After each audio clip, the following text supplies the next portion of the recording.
baik ya. Ibu juga selalu berdoa semoga kalian sehat selalu. Meskipun kita sedang berada di masa pandemi COVID-19, kalian harus tetap semangat ya dalam melakukan pembelajaran.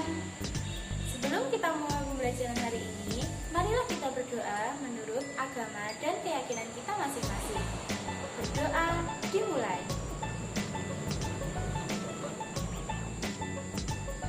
Selesai? Nah, Ibu mau bertanya nih, adakah dari kalian yang masih ingat tentang materi minggu lalu? Ibu telah membahas apa? Nah, benar sekali, Ibu telah membahas mengenai karakteristik bioma, faktor-faktor persebaran flora fauna, dan persebaran jenis-jenis flora fauna yang ada di Indonesia dan dunia. Dan untuk materi kita hari ini, kita akan membahas mengenai konservasi flora fauna yang ada di Indonesia dan dunia. Indikator pencapaian kompetensi pada materi hari ini yakni menganalisis konservasi flora fauna yang ada di Indonesia dan dunia. Dan tujuan pembelajaran kita hari ini, kalian diharapkan dapat menganalisis konservasi flora fauna yang ada di Indonesia dan dunia. Nah, sebelum Ibu lanjut ke materi hari ini, Ibu ada satu gambar untuk kalian. Nah, di sini ada gambar peta. Adakah yang tahu ini gambar peta apa? Nah, benar sekali, ini merupakan gambar peta Indonesia. Jika membahas tentang Indonesia, kalian harus tahu ya, bahwa Indonesia merupakan negara terbesar keempat di dunia. Kalian menyangka tidak? Pasti tidak menyangka kan? Dan Indonesia memiliki kekayaan flora dan juga fauna yang mengundang perhatian dan kekaguman berbagai pihak, di mana Indonesia memiliki 10% spesies tumbuhan berbunga terbanyak di dunia, 12% binatang menyusui terbanyak di dunia, 16% jenis reptil dan amfibi terbanyak di dunia, 17% jenis burung terbanyak di dunia, 25% ikan terbanyak di dunia, dan yang terakhir 15% serangga terbanyak di dunia. Tidak heran bukan jika Indonesia dijuluki sebagai negara mega biodiversity atau spesies hayati dunia. Jika membahas tentang konservasi, kalian harus tahu ya bahwa konservasi merupakan pengolahan biosfer secara aktif yang bertujuan untuk menjaga keberlangsungan keanekaragaman flora dan juga fauna.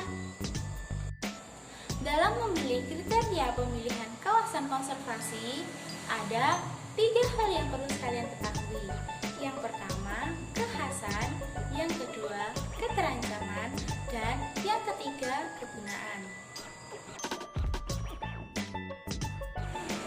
Nah, menurut Undang-Undang Nomor 26 Tahun 2007, kawasan konservasi pelestarian alam terbagi menjadi 2 kelompok utama. Yang pertama, kawasan suaka alam, dan yang kedua, kawasan pelestarian alam. Yang pertama, kita akan membahas kawasan suaka alam terlebih dahulu ya. Yang pertama, kawasan suaka alam. Kawasan suaka alam dapat diartikan sebagai kawasan dengan ciri khas tertentu, baik di daerah daratan maupun perairan. Nah, dalam kawasan suaka alam ini terbagi menjadi 2, yakni cagar alam dan suaka marga satwa. Akan tetapi, kalian harus ingat ya, kawasan suaka alam ini ada yang lebih lengkap di dalamnya, yakni terdapat manusia, hewan, dan juga tumbuhan, dan dinamakan dengan cagar biosfer. Ingat ya. Untuk cagar biosfer sendiri terdiri atas kawasan darat maupun laut yang keberadaannya diakui secara internasional dan merupakan bagian dari UNESCO. Contoh dari cagar biosfer, yang pertama ada cagar biosfer Pulau Siberut yang ada di Sumatera Barat.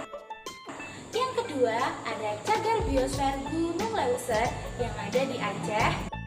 Dan yang ketiga ada cagar biosfer Komodo di Nusa Tenggara Timur. Yang kedua, cagar alam. Nah, cagar alam dapat diartikan sebagai hutan suaka alam yang berhubungan dengan keadaan alamnya yang khas, termasuk alam hewani dan alam nabati.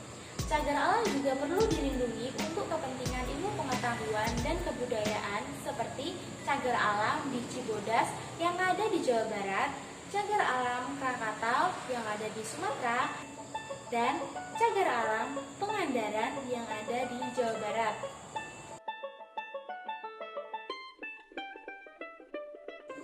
Yang terakhir, Suaka Margasatwa.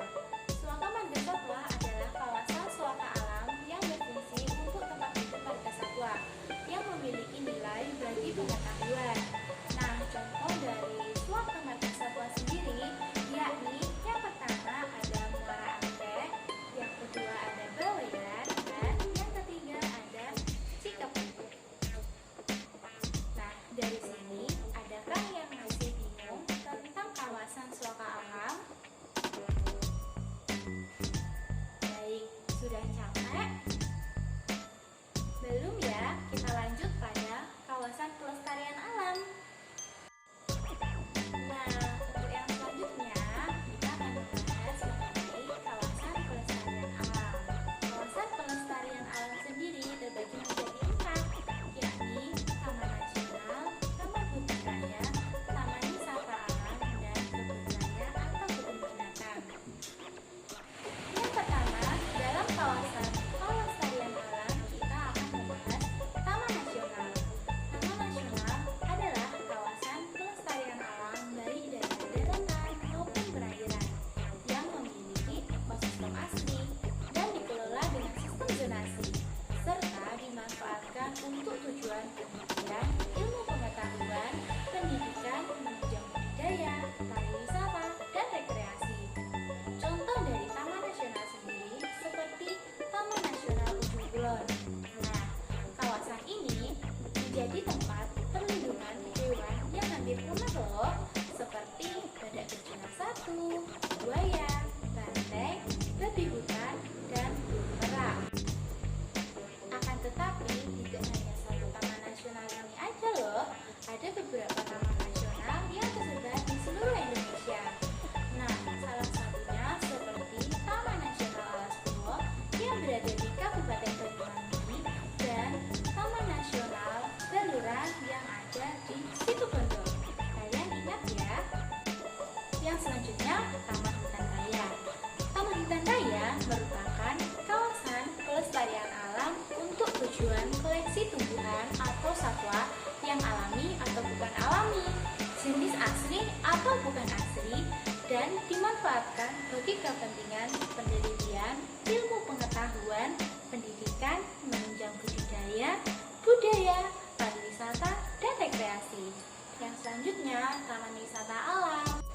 Untuk kawasan wisata alam sendiri dapat disebut juga dengan TWA. Kalian tahu TWA apa?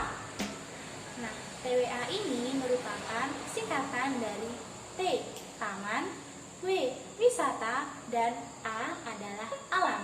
TWA, Taman Wisata Alam. Taman Wisata Alam sendiri dapat diartikan sebagai kawasan pelestarian alam yang ditetapkan untuk kepentingan alam, tetapi dimanfaatkan untuk tujuan wisata.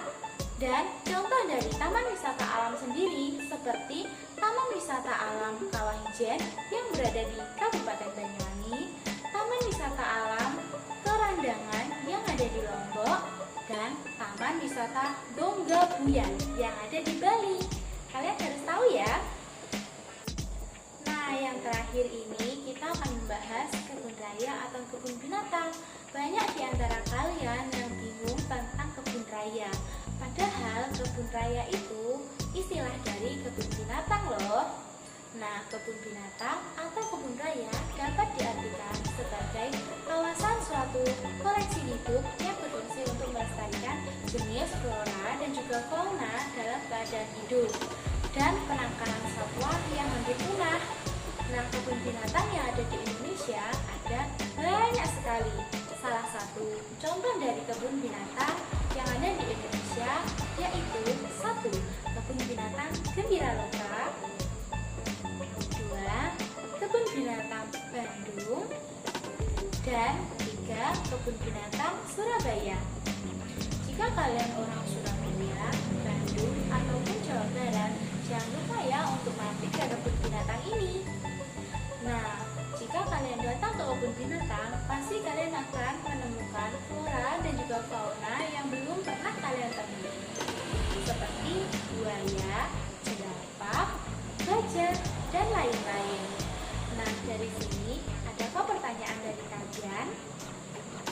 Jika ada pertanyaan, jangan lupa tulis di kolom komentar ya.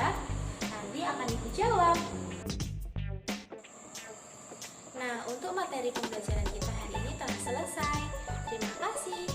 Nah, sebelum kita mengakhiri pembelajaran kita hari ini, terdapat beberapa kesimpulan, di mana kawasan konservasi yang dilindungi oleh pelestari alam terbagi menjadi 2, yakni kawasan swaka alam dan kawasan pelestarian alam.